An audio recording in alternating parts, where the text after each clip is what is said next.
Olá, alunos. Aqui quem fala é o professor Anderson Barreto. Iniciamos agora mais uma aula de História para a turma do sexto ano. Na aula de hoje, a gente vai ver um pouco sobre Esparta, uma das maiores cidades da Grécia Antiga e uma que ficou famosa, por conta da sua cultura militar.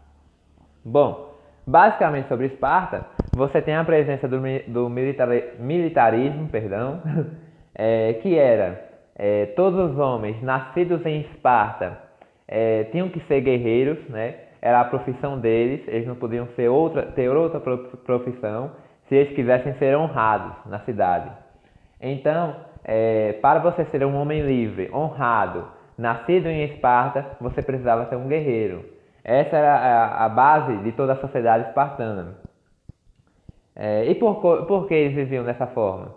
Bom, basicamente por conta do local que eles viviam, né? Que eles viviam no sul da península do Peloponeso, uma região plana da Grécia Antiga, muito raro, né, na Grécia você ter uma região plana, mas existia e eles viviam nela. E por conta disso, a possibilidade de haver ataques de inimigos era muito alta, pela região ser plana, né?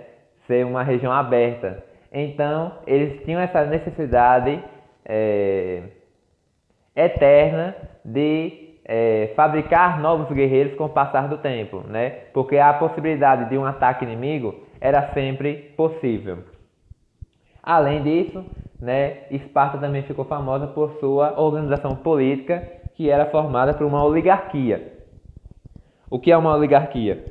Oligarquia significa governo de poucos, ou seja, uma pequena classe de pessoas, né, normalmente nobres, né, que possuíam terras, grandes guerreiros.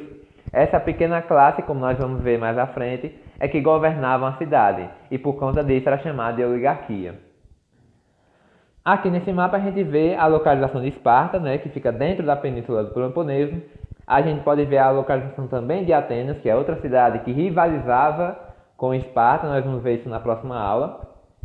E por conta de estar nesse território, dentro da península, Esparta se organizou como uma cidade militar. Bom, a organização política de Esparta, né, existem vários sistemas políticos dentro da própria cidade, né? A cidade era governada por uma oligarquia, mas dentro da oligarquia você tinha alguns sistemas que meio que tornavam a cidade uma democracia. Por exemplo, a cidade era governada por uma diarquia. O que é diarquia? Diarquia é um governo feito por dois reis. Você tinha dois reis ao mesmo tempo, né? Um tomava conta da fiscalização da cidade, por exemplo, e o outro organizava as questões militares.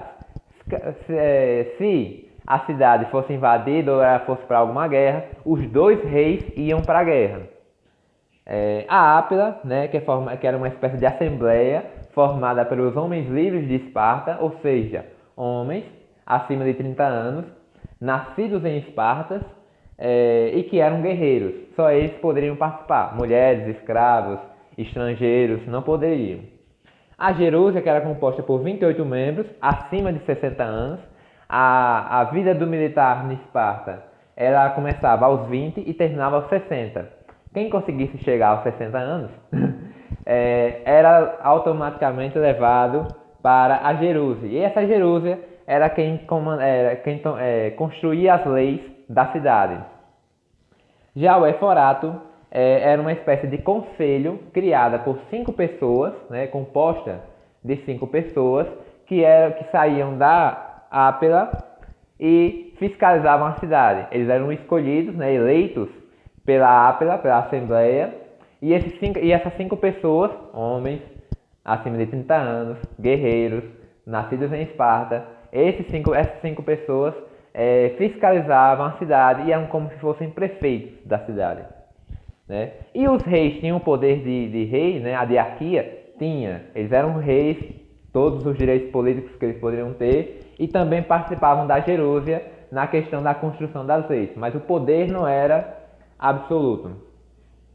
E aqui a gente tem um famoso personagem da história espartana, que é o Leônidas, né, um rei espartano que ficou famoso na história porque lutou contra as tropas de Xerxes. A sociedade espartana não tinha mobilidade social, então, por exemplo, se você era um guerreiro, você não poderia se tornar um pintor, um arquiteto, você não poderia, se você fosse um camponês, um agricultor, você não poderia se tornar um guerreiro, era essa a questão. E você tinha as classes, né? Esparciartas, que era a alta classe, né? Que eram os espartanos, nascidos na cidade, homens, guerreiros, né? Que faziam parte do exército.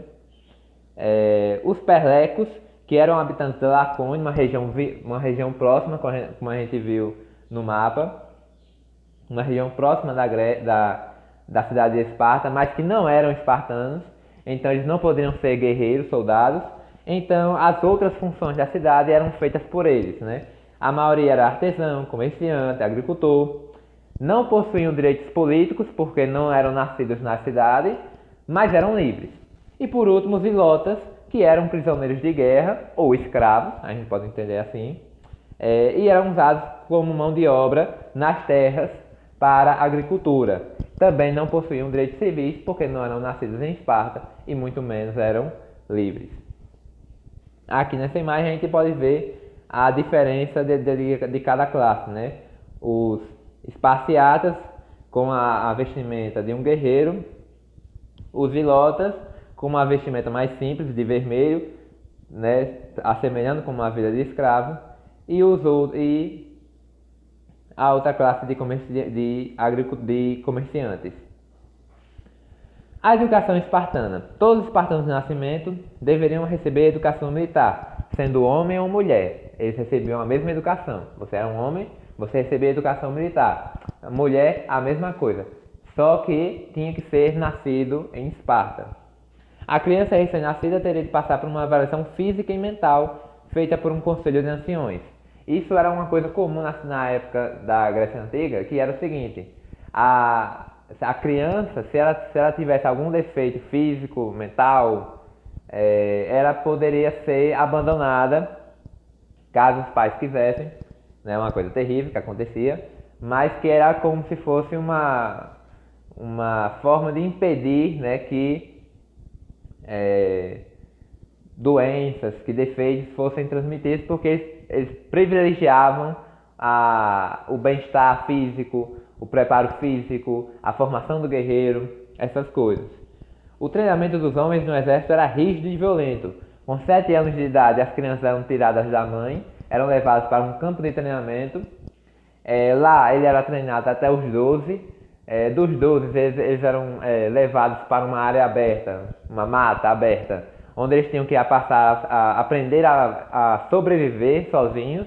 E aos 20, eles voltavam e entravam no exército.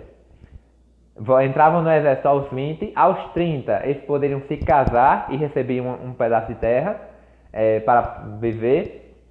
E somente aos 60, quem chegasse lá, somente aos 60 eles se aposentavam para entrar na Gerúsia, que era a Assembleia dos Anciões. Já as mulheres espartanas recebiam um forte treinamento físico para que pudessem ter um grande vigor e pudessem ter filhos saudáveis. Eles acreditavam que se a mulher fosse forte, tivesse um treinamento físico também, ela teria filhos mais saudáveis com os espartanos. Então a mulher era treinada também e na maioridade ela recebia a tutela de espartana e poderia se casar e ter filhos. Essa é a diferença das classes. Aqui a gente vê uma família espartana, né, o guerreiro e a mulher criando os filhos. O papel da mulher na Grécia.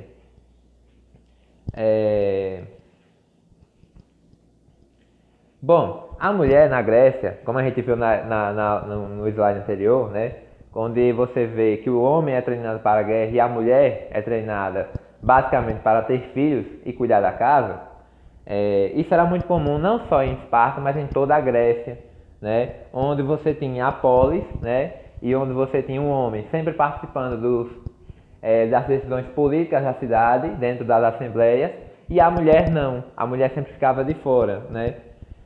O casamento já era algo do tipo, porque a mulher era uma maneira de assegurar as trocas de riquezas e o poder entre os homens, né.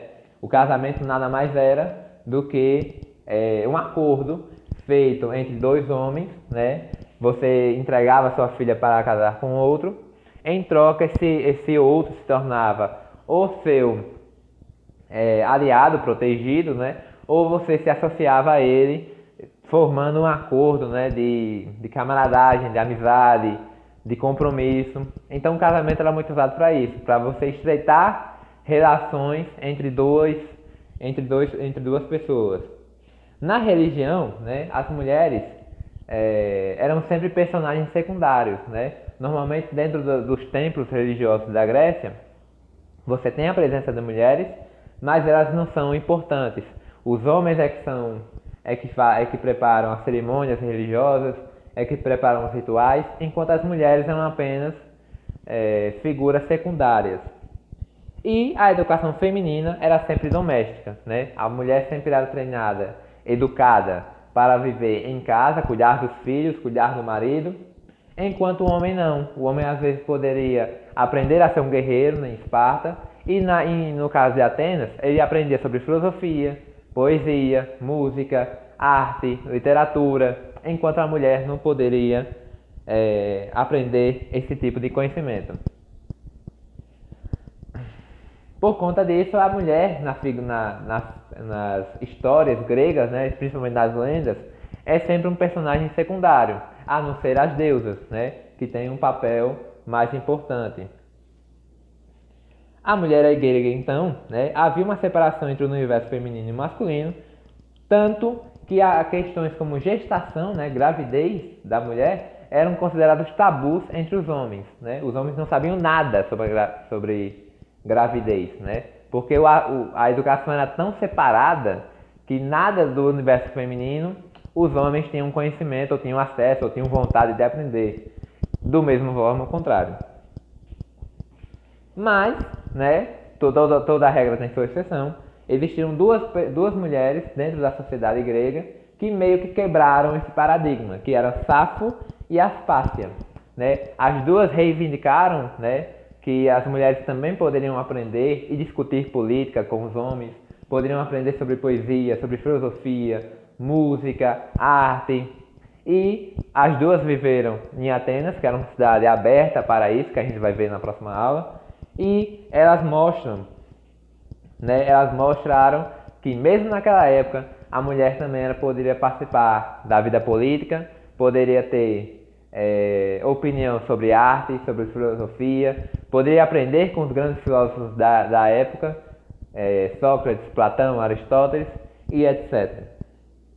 Isso é uma imagem rara dentro da Grécia Antiga, isso é uma ápila, né? Um local onde os gregos se reuniam nas assembleias, né? Em um espaço aberto, e lá também era um local onde os filósofos, os artistas, os músicos frequentavam e mostravam sua arte, dialogavam, né? E a presença de mulheres nesses locais era muito rara, e isso começou a mudar com Safo e Aspásia.